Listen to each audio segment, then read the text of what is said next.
Hello everybody and welcome to the United Stand. This is your latest Manchester United news. I'm Mark Goldbridge and this channel just hit 1 million subscribers. Get in, get in, get in. Woo! Woo! Woo! I tell you what, it feels good. It feels absolutely fantastic. What has just happened to my TV? Don't mess me up tonight. Don't mess me up tonight. But I tell you what, fantastic. Absolutely fantastic. All down to you. It's your win. It's not mine. It's not Flex. It's not Drawty. It's not Ryan. It's not anybody else involved in the channel. I can't name everybody else because we are a great team. But this is a win for 1 million subscribers. And I tell you what, I hope you've all got a spade because we're burying some of the haters tonight. I've got my book. I've got my list. We're burying the haters. We're going to go through them all and we're burying them. So get your spades out because all those haters from the last 6 years, I tell you what, you better go and hide in a cave because you're going to get it tonight. You're getting it tonight. I don't watch that shit channel. Well, maybe you should have watched that shit channel because you might have caught up with us. But no, I'm joking. I'm joking. Of course I'm joking. I'm humble. I'm humble pie. At the end of the day, if you're not got haters, you're doing something wrong. That's always been my motto. Get your head down and get on with it. And that's what she said. But seriously, get on with it. Get on with it. The United Stand means so much to me. And it obviously means a lot to everybody else. But the community that we've built is absolutely stunning.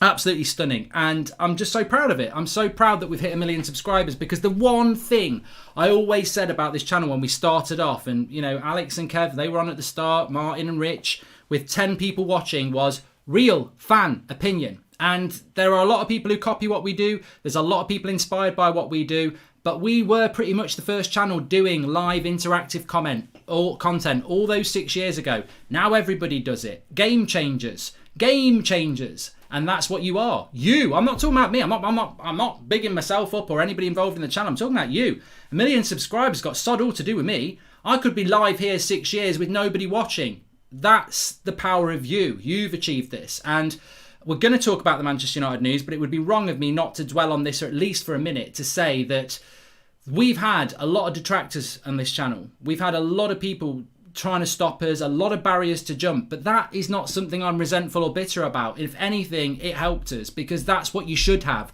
When you're doing something unique, when you're doing something special, there should be barriers in the way. So I don't have resentment. I don't have hate. I don't have look at us now. I don't need any of that. Because we're still moving, we're still going. This is only the beginning. This is not something to go, oh my God, we've made it. This is only the beginning for this community. And we will keep going and keep doing what we're doing. Not interested in people trying to pull us down. We aren't a channel that gets ex-players on, celebrities on. I mean, there has been a few, but it's not what the channel's on. We're not got loads of viral content for screaming and shouting and everything like that. I do a little bit of that. But that's because I'm passionate and you're passionate. This channel is organic from top to bottom. That's always ever has been. It's not had media companies behind it. It's not had massive influx of cash behind it. It started as a hobby on a Sunday night and now it's got 1 million subscribers. And if, you know, it's a shame Gabriel doesn't play for us and he plays for Arsenal because I really would say dreams can come true. But it's fantastic. And I could talk all night. But reality is there's a fantastic team behind this channel. But I said, and we've got the regulators, I don't call them the moderators, we've got the regulators, they do a great job as well. But there's so many people who've done so much good for this channel over the years. There's people you don't even know about who've helped us behind the scenes. People from other channels. I can't do a list of people to thank. They know what they mean to me and everybody in the channel. But this is about you. This is about 1 million subscribers and it's about you. So smash a like on the video for yourselves because there's plenty of time to thank people who do stuff. And it's not about anybody. It's not about any individual. I know it's about me. I know I'm the star of the show. I know without me it's nothing. And I know, you know, I've never been that sort of person that really thinks it's your fans who put you where you are. It's my talent. It's about me. I know it. I know, but I'm not allowed to say that. I'm not allowed to say it's about me. And I've got to say it's about you. When we all know it's about me. That's why it says boss on it. But I'm joking again. I'm joking again. And I've had a little sip of this. But I'm absolutely so proud of what we've done. On a serious note, I'm really proud of what we've done. And we have done it because I remember some of the first shows on a Sunday night. And Alex and Kev will know this because they're still part of the channel now. They came back. We pulled them back in. But we used to sit there with 10 people watching. We used to have 10 people watching, and that was most of my family. But the reality is we'd have 10 people watching, and I used to say, this is your channel.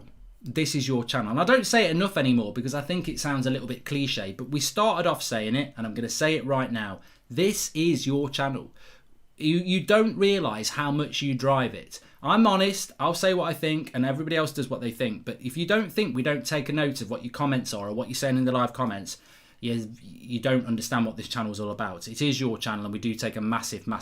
We sit and talk about shows when it's bad, you know, like it is now. And let's move on with the show. So Solskjaer's transfer demand. Me and Flex were talking this morning about Solskjaer. Now, I can't divulge what that conversation was about because it would be unfair for me to tell you that Flex is now Ollie out. Shit. But no, he isn't really. But we were talking about Ollie, and it's like, you know, we do talk about that impact on, you know, what our opinions are, but what actually everybody else in the live comments and what the general consensus is. We're very in tune with what you're talking about. I don't give a shit what other media outlets are talking about. I don't care what other people are talking about. If you're part of the United Stand community, you get listened to, and you do get listened to. I don't always agree with you, but it does get taken on board. So big shout up, and it's all about you. So thanks everyone who has well, I don't think we've ever had so many likes on a video actually before we've even started. But yeah, I mean, like, I could talk for hours. I'm doing a vlog tomorrow. I'll talk about a little bit more about it on my channel, Mark Goldbridge, but give it a little bit of a plug. But I just want to say thank you to all of you. You know, I hadn't really rehearsed anything. I wrote a few things there. I had a vision when we started, and everybody's who's got involved has had that vision as well, and you've had that vision, and we've never lost sight of that. There's been some tough times. There has been some really tough times. There's been some complete arseholes out there. There's been people who've really tried to spread their lies and stuff. But as I said, you're gonna get haters if you're doing something pure. So you know, I've got nothing to say to any of those people. In a way, you probably helped us, and I wish you all the best in losing your bitterness and enjoying your own life, because we'll just crack on. We'll crack on. That's the way it should be. And we've had no help. The only people who've ever helped us is you. That's the truth. The only people I'm grateful to is you, because we've had no help. Apart from the team we've built, we've had no help. There's a few people who are part of that team, and they've helped us, but apart from you, we've had no help. And you know that. You know there's lies. You know there's bullshit spread about us because we're honest. But at the core of everything we try to do is the love of Manchester United Football Club, and that will always be the driver. So thank you to everyone. Lots of super chats coming in. Congratulations on 1 million, says FU. Well done, United Stand. We won't win the league this year, but this victory is good enough for me, says Kieran. Well, yeah, we want to win the league. I don't want to stop doing this till we win the league.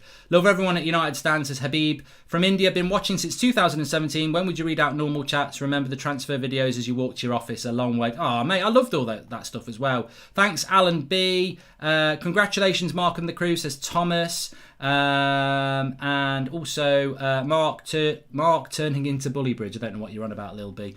And James Human, thanks for joining the members club. Anyway, the show must go on, because ultimately that is what it's all about. And I will need my glasses now.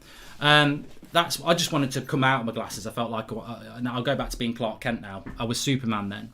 But let's get on with the show. There's a lot to talk about tonight, actually. David Alaba, Koulibaly, a little bit about Haaland, a little bit about Henderson, a little bit about Medina. But we're going to start off with Ole Gunnar Solskjaer, because I think the title of the show tonight is Solskjaer's transfer demand.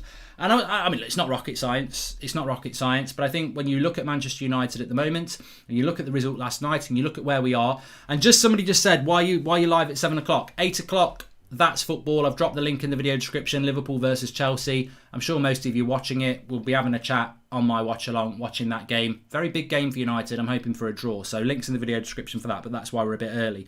So there's a few transfer stories today. Some quite positive ones, really. Some just probably a load of nonsense. But I think that where we need to get at, well, look, I don't need to tell you where to go. I mean, that would be totally against what the United Stand's about. You get the information, you generate your own thoughts. That's always been the way. But I do think, taking my opinion out of this and looking at the situation we're in, I just wrote a bullet point this afternoon of where we're at. Now, it doesn't mean I'm 100% accurate, but this is taking emotion out of it, what I think, what you lot think. I think the situation, if I could, there are no certainties, certainly in football, but I think if I would be 90% sure on this, so it probably won't come true. Ole Gunnar Solskjaer will definitely be the manager until May, 100%. At the end of the season, he will manage Manchester United to the end of the season, 100%. I'm probably about 70% sure he'll be our manager at the start of next season. I think he will get a new contract because I think we will get top 4. In the summer, if he doesn't get backed, he will be gone by Christmas. That is what I think will happen. And I think there's a very firm fact of that. So basically, we know he's in the job till May. If he stays in the job, he's here at the start of the season. The next most important thing is transfers for this manager. And this is where it goes back to the board. And this is where the cycle always has been. And this is where the focus must always be. No issues with what people say about how we played last night. No issues about not thinking Ollie's the man. No issues about concerns. No issues about demanding more. But always eyes on the board, because we've been in this situation before, people. We know this. We've been in this situation with multiple managers. So Solskjaer's transfer... And look, at the end of the day, I don't really care what Ole Gunnar Solskjaer says in a press interview about the board backing him, because I know it is bullshit. 100%. He has to say that because these are the people that are going to give him a new contract. If you were 3 months away from potentially the sack because you've only got 1 year left on your contract, do you think you'd come out and go, oh, they won't back me. They won't back me. Come on, everybody, be on my side. Of course, he's going to say positive things because he hopes that they're going to back him. But what I would say to the board is that Solskjaer 100% wants 3 or 4 players. Well, he won't get 3 or 4 players, but he wants 3 or 4 top quality players. Because anybody knows we need 3 or 4 quality players. How many he gets will be very interesting. But I would say to the board this, before we talk about the latest transfer news and news around Manchester United, I would say this. If that board doesn't... This is the stupidity of how we deal. The supposed businessmen, right? If they don't back Ole Gunnar Solskjaer this summer because they think they want to save a bit of this, if you sack him, you're going to have to pay him off. To bring a new manager in, you're going to have to pay them a good wage. And then that new manager is going to want new signings. It's going to cost you more money to sack Solskjaer and bring a new manager in and back them than it will cost to just back Solskjaer. We saw it with Mourinho. The evidence was there. They didn't back him in the summer. And then they sacked him, which cost them about 20 million at Christmas. And then the following summer, they spent, 70, 80 million on Ole Gunnar Solskjaer's signings, people like Harry Maguire, this, that and the other. If they just got what Mourinho wanted in the summer, it probably would have been the same outlay and they wouldn't have had to sack him and bring a new manager in and all the disruption. So it's cheaper to actually back him. Congratulations, Mark, says Dorsty. Love watching the show and listening to all the differing opinions about Manchester United. Thanks very much, pal.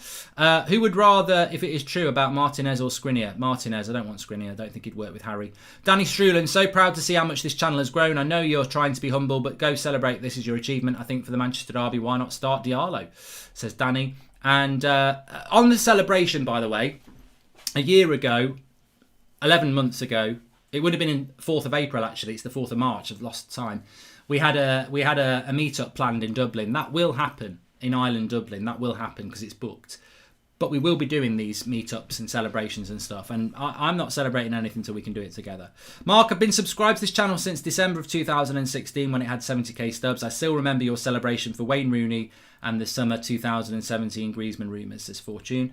Congratulations on 1 million subs, says Eros. Love the United stand. And congratulations, Mark, says Matthew Gartel, a mods, backroom team, and everyone in the free seats. Thanks for making lockdown bearable. Thank you, Matthew. Congratulations, Mark and the team. On to the next milestone, says Simran. And congratulations, Mark, says Gabe. I'm not going to read your second name, Gabe. I see what you've done there. But I think that there definitely has to be a realisation from this board. It's whether they're going to wake up or not, isn't it, really? Santiago says congratulations as well. There are a few bits of noise stories to bring you. If this community can't turn Man United, I don't know who can, says Irfan. And congratulations, Mark. Can't believe I was your very first subscriber, says Nelson. Congratulations on 1 million subs, says Mikan. This channel has helped me keeping sanity so much during lockdown. Thanks to all you make it happen. And Josh Clark, congratulations, Mark. Love the show. This is my 3rd super chat and definitely not my last. Do you know how I can become a moderator? Just get to know the regulators and they'll probably recommend you. And zigzag with the sticker, thank you. Scooby-Doo, says M. Skillet. So let's get into the news. But I think that's a really important thing I was just talking about there. Ollie will be here till the end of May, whether you like it or not. I think he will be here next season, but if they don't back him, he'll get the sack. But if they don't back him, it's going to cost them more money to replace him and back a new manager. So back him in the summer. I don't really care if Solskjaer gets back next season if they back him in the summer, because he's either good enough or he's not good enough. What I don't want to see is another manager being sacked because they didn't get backed. Van Gaal didn't get backed, he got sacked. Mourinho didn't get backed, he got sacked. Are we going to do the treble? Because I'm fed up of sacking managers who don't get backed. I'm fed up of managers and I'm fed up of fans going, I think Van Gaal could have been the man. I think Mourinho could have been the man. Are we going to do the same with Ollie? I don't think Mourinho was the man, but you can't deny he didn't get back that final summer. I don't think Van Gaal was the man, but you can't deny he didn't get the players he wanted either. So I don't want us to be in that. Back him, yes, and back him with first choice priorities. Congratulations, Scooby-Doo. Well, all that'll happen if Ollie gets the sack is 2 years after his payout, when he's allowed to talk publicly, he will do what Moyes and Van Gaal and Mourinho did. He will tell you about how crap the club is run. I mean, just look at what Van Gaal says about Manchester United and how it's run compared to Bayern Munich. We've still got the same people in the board. Like, the thing is, I think to a certain extent, the truth gets buried and United fans don't want to listen. But there are some very interesting quotes about Van Gaal and the way that Manchester United Football Club is run. And we've still got the same people here and we still haven't got a director of football. It's hilarious, really, how people don't want to listen. Go and read what Van Gaal said about how this club was run on numerous occasions. He spells it out pure and simple every time. Come on, Fulham, says Fezel. I don't know. I presume Fulham are playing. Anyway, let me just have a sip of that. I tell you what, Connor, it's apps. Thanks for the super chat. That's lovely. Day made for Mark and team. Well done on the 1 million United stand. Great and well-deserved achievement, says Connor. And it would be a great Amazon documentary, Backdoor Sacks. Congratulations, Mark, says Callum Robinson.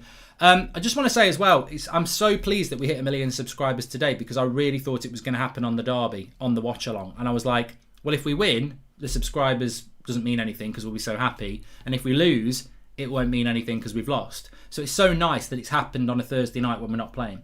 Congratulations, Mark, on 1 million, says Gurav. And Mark, isn't Ollie the cheapest manager on wages, though? So I think they'll back him and love everything you do, Mark, on all channels, says Daniel Bellanderis. Thank you very much, Daniel Bazant. Mark, that's genuinely my last name, not trying to trick you or at all. Been cursed with the name my whole life. Shout out to Zayn Ali, says Gabe. Gabe's second name is Peacock. Put it together. So let's get into the news. The first story I really want to start off with is the one I'm most excited about, I suppose, on a level, if it was actually to be true. And it's coming from Sport Witness, and it's around Napoli. And it's Bayern Munich's desire to sign Napoli centre-back Kalidou Koulibaly is there, with a potential €45 million offer in the pipeline. Bayern want to anticipate English clubs like Manchester United and Liverpool for next summer, which I think translates to there's meant to be a bit of competition. Now, this is really interesting. I don't really care about Bayern Munich being in for Koulibaly. We were talking about Koulibaly nearly 2 weeks ago because it was on a Friday night. And I was saying how I would love Koulibaly to come to Manchester United. And people were saying, well, I thought you said that ship had sailed. But you look at Ramos at 35, and then you look at Koulibaly, who's 30 this summer. And I think we need a leader. Harry Maguire's not a leader. I think Harry Maguire can be our centre-back, but he's not a leader. So I think that Koulibaly would work really well. The price has always been the problem. It's Jesse J. It's all about the price tag. And I think that if that was true, if you could get Koulibaly for around 40 million quid, that would be well worth doing, because you're going to get 3 or 4 years out of him at least. And for £40 million, he'd be a brilliant signing. And I actually don't think Bayern Munich would be going for Koulibaly, because they've just got Upamecano and they have got other centre-backs. So I would like Manchester United to be in that race. I do like Koulibaly, and I do agree that his age is a bit of an issue, but I think the centre-back problem with Manchester United has changed over the season. I don't know what you think, but I think at the start of the season, most of us were like, yeah, let's get Upamecano. But I think now we're like, well, we need an experienced leader at the back. And I think people are thinking more Varane than Koundé, and they're thinking more Koulibaly than Upamecano, who obviously can't happen. So I'd keep an eye on that story, because it's coming from Italy. It's coming from a Napoli journalist via Sport Witness, and obviously Koulibaly plays for Napoli. Keep your eye on that one, because we have had interest in Koulibaly in the past, and he does tick all the boxes. He is quick, he is a leader, he is a very, very good centre-back, and he does make Manchester United a lot better. So I would like that one. Hey Mark, when you come to Ireland, I'll congratulate in person. Can you give a big shout out to Rory and all the Creatine Club, says Ben Lowen. And personally, I'd rather have Koundé for 60 million, says Simran. Well, look, I get that. I get why people want Koundé. And I'm a massive fan of Koundé, as people know. I do really like him.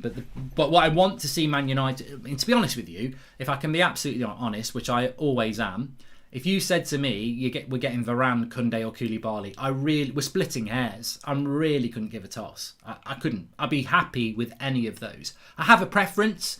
I think it still would be Varane. But I don't care who we get out of those three. My fear is we go for those three and we end up with Tyrone Mings or Ben White. I don't want them sort of players. That's not, you're going down to third or fourth choice again. The tough party truly is the board. Managers don't get the players they believe they need to help them and get sacked after getting players they don't want, says Dusty. And exactly, I think that's such a great comment, and it's been mentioned so many times on this channel. The manager will always get the criticism. Of course the manager will, because that's just the way it goes.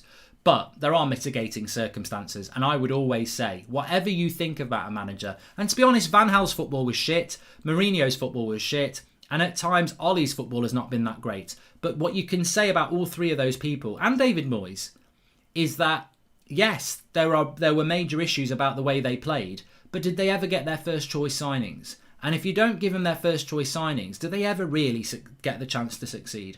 Congratulations, Mark, and thanks to you and the United team for all the entertainment, especially during lockdown. Thanks, Mark, for always being a highlight, especially when I had COVID. Remember is when you reach stardom. Love from LA, says Red Harlot. Mate, I'm not that person. I don't want to be that person, and I'll never be that person. I love what this channel is. I love what we do, and I'm not interested in being an arrogant wanker or, in it for anything other than, you can't do this if you're not passionate about it. And I love it. I love it. And the great thing about this channel is, as I said, many people copy us. That's fine. But we were always the one that started off on we weren't the first one to do green screens. We probably weren't the first ones to technically do a watch along, because I think Sky did them fan forum things, didn't we? But what we were first to do properly used to be called a Google Hangout. You're live and you've got your live chat, and we've always been the first with that, and I'm proud of that. I'm proud of that more than I'm proud of the green screen, the watch along, anything. I'm proud of the fact that the live comments thing was the first thing we ever did for football communities.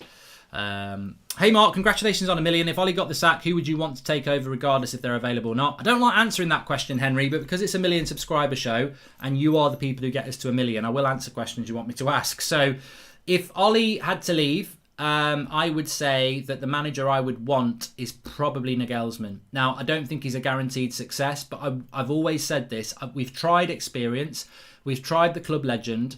I would next like to try the next up-and-coming thing. It's risky, but I would like to try that. Did you see how Rashi and Harry had a spat playing against Palace? Maguire is not captain material, getting destroyed by Rashi, says Sports HQ. I did see it. I mean, look, it probably happens more than we think. It's only because there's no fans in the ground. The next story I want to talk about is from Bild in Germany about Haaland.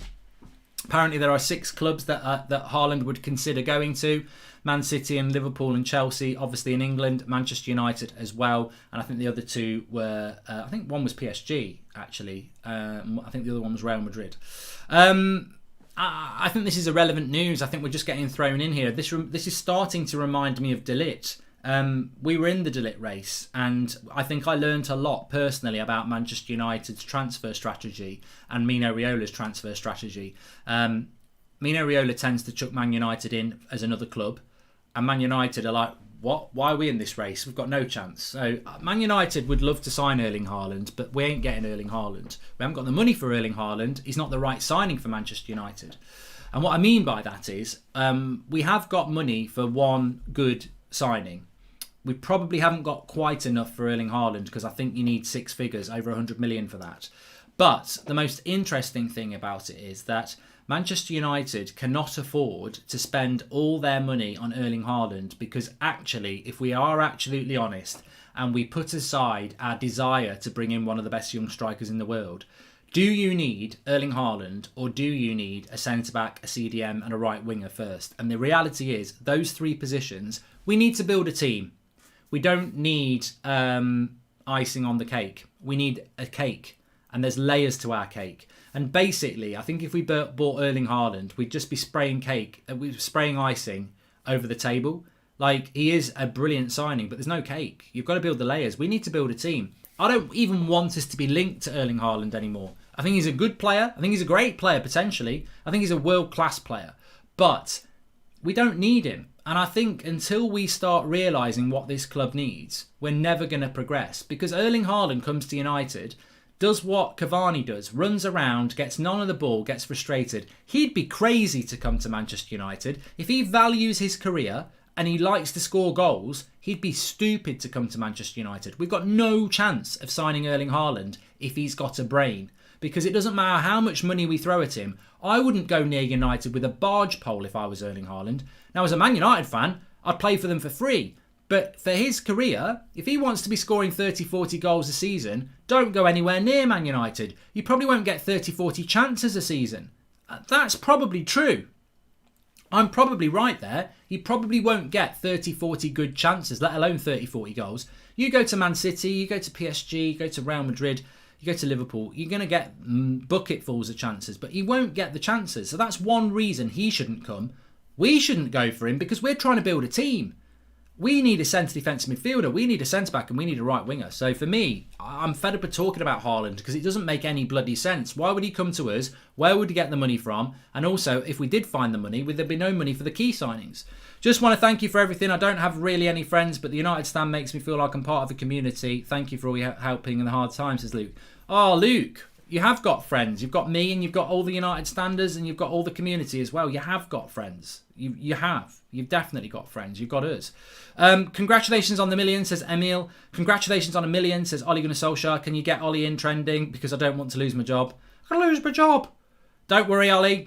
We'll give you time. Give him time. He's back in 1989. United Stan, just want to say congratulations on a million. Thanks for giving a guy in the States the best United content out there. It means the world, says Adrian. Thank you very much, Adrian. Adrian and Luke, you should become best friends. Everyone should become best friends with Luke. Everyone's Luke's friend, which is good. So that's what I think about Haaland. The other story I want to talk about is, and let me just get this right as well. Let me just give him a shout out. MUFC MPB. He's good on Twitter. He's good at correlating transfer stories, and he's done it again. So I read it on there, so I'm going to give him a shout out. To do with David Alaba, wasn't it? So this is from Build as well. PSG have overtaken Real Madrid in the race to sign David Alaba. While Madrid, Barcelona, Chelsea, Man City and Man United are monitoring him, PSG are the only club willing to pay his demands of 20 million euros, which is... Man United won't pay that. 20 million euros is about 17 million pounds a year. Well, David De Gea's 18 million pounds a year, so I would say that 17 million pounds a year is about 350k a week. We won't pay David Alaba 350k a week. We shouldn't pay David Alaba 350k a week. But it's interesting that Alaba is still up for grabs because he was looking like he was going to Real Madrid. So it looks like PSG might nab him now. And I think this is always the problem when a player's out of contract, isn't it? You know, you do, and we were talking about Alaba in the summer and during the autumn saying Alaba's going to be available for free. The problem is when they're available for free is that they are talking about money all the time. And, that's their main thing. They're talking about money. So, yeah, it's very interesting in that sense about that.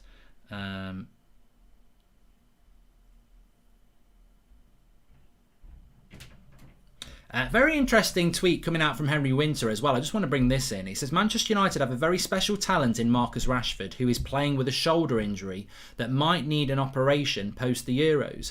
Rashford will always push his body wherever the discomfort because he loves playing and he loves United, but he needs a break. Well, I think Henry Winter's got that absolutely spot on. I mean, at the end of the day, you immediately have a natural reaction to feel sympathetic towards Marcus Rashford. But it also makes a hell of a lot of sense. What were we talking about at lunchtime? What were we talking about last night? With Marcus Rashford at the moment, it's very clear he doesn't want to make physical challenges. It's very clear that he's not... the only time he looks happy is when he's on the ball. The defensive work has stopped. The energy has gone. And I think if he's carrying a shoulder injury, then that's why. I mean, it defies logic, really, doesn't it? And this guy, I have to put the blame on Solskjaer for this. If Marcus Rashford is carrying an injury, then why? And Monish has just let us know about this. If Marcus Rashford's carrying an injury, then why are we playing every minute of every bloody game? Like, surely we need to be giving him a bit of a rest. Because he is broken. And you know what? you know what? On a 1 million subscriber channel as well. That doesn't make any sense. But it's really interesting that how many times have I, and some of you have said it to be fair as well, but I remember I've said it loads of times, and some of you have said it as well. Been saying it most of the season. I don't think he's fit. I think he's carrying an injury. And people were like, you're making excuses. I've been watching him all season, and he's been good at times this season. That's the amazing thing. He has been good. But he's not the same Rashford he was a year ago. Before that, well, it's over a year ago now, is it? Because he got injured in January. He's not been the same player. His work rate is down off the ball. His physicality is down. He doesn't like a 50-50 challenge. Well, if he's got a shoulder injury, you can bloody understand it. So basically what we're doing is we're playing a half-fit Marcus Rashford. And people will say, well, he's more than half-fit. Of course he is. He can run, he can score goals. But if he can't tackle and he can't 50-50, you're basically not using Marcus Rashford to all of his capabilities. And yet we're overusing him. It's worrying, isn't it? It really is. But he's going to be carrying that injury all season. Mark, what are your thoughts on Barca's comeback against Sevilla? And can you do a Barca v PSG watch along again, please? Thanks very much for that, FX Pedro. Welcome to the United Stand Members Club, DK. Remember, you can become a member and get a badge next to your name, like a lot of people do in the live comments now, by just clicking the join button. I actually agree with your point, but we have a so imbalanced squad, too many defenders that are not good enough and too many strikers. We miss creators, says Ori.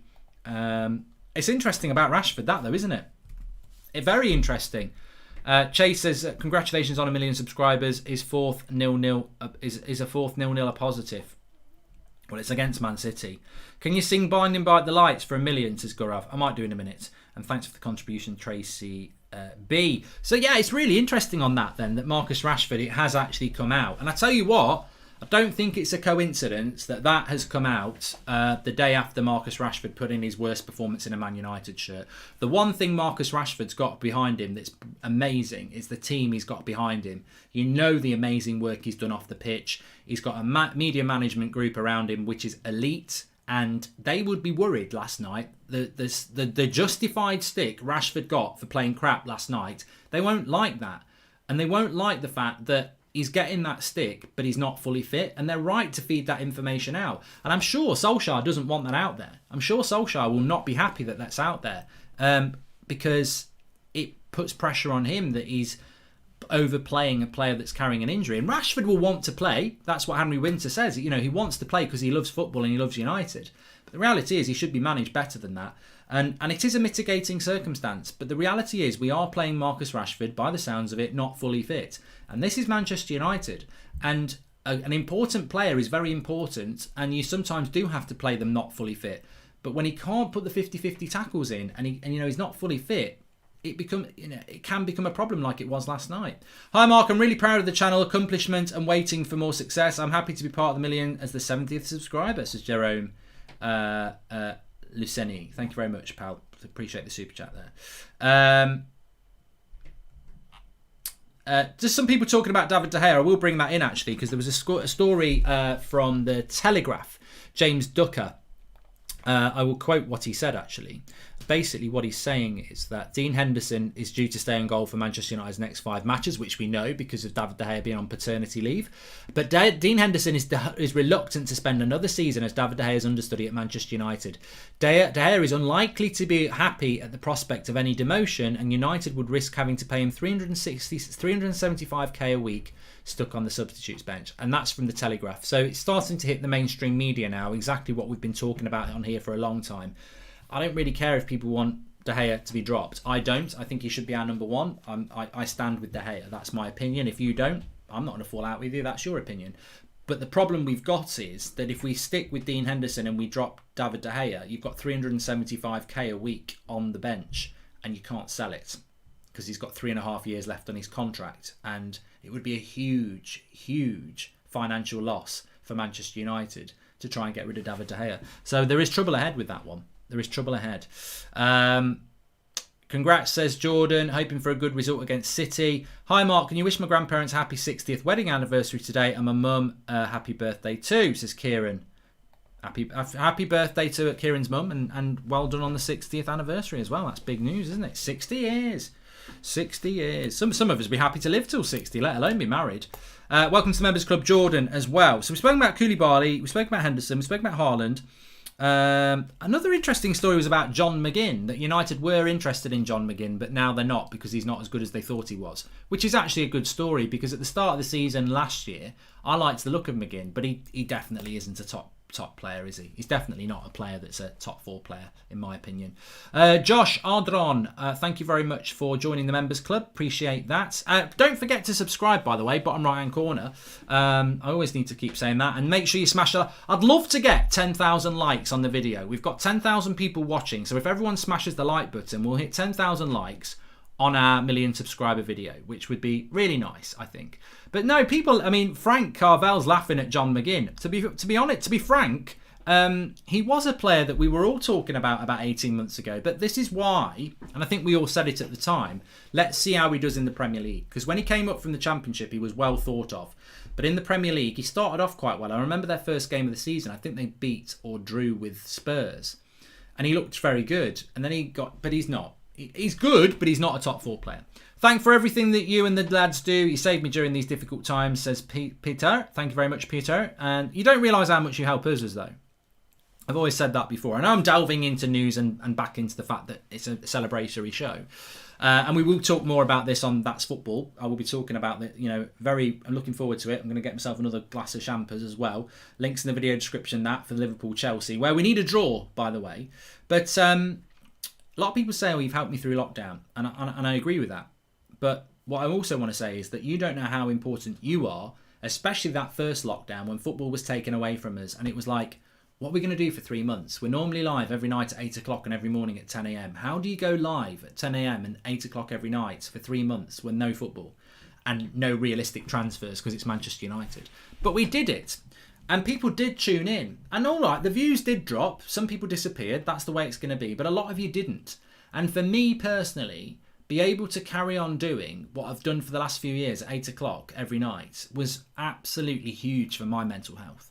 Because to have that taken away from me, that familiarity, that community, would have been devastating. And that's why I'm always very open about mental health, because I know I've got friends who've run pubs and they've had that taken away from them for 12 months. I mean, what a social job that is, to run your own pub and every night know that people are in there to chat to and have a laugh with, and have that taken away from you. So, it's been a really hard year for everybody, but I do want to thank everyone who watches the show, because if no one was watching, I'd have no one to interact with. So it's been a big help for me as well, and I know everyone else would echo that.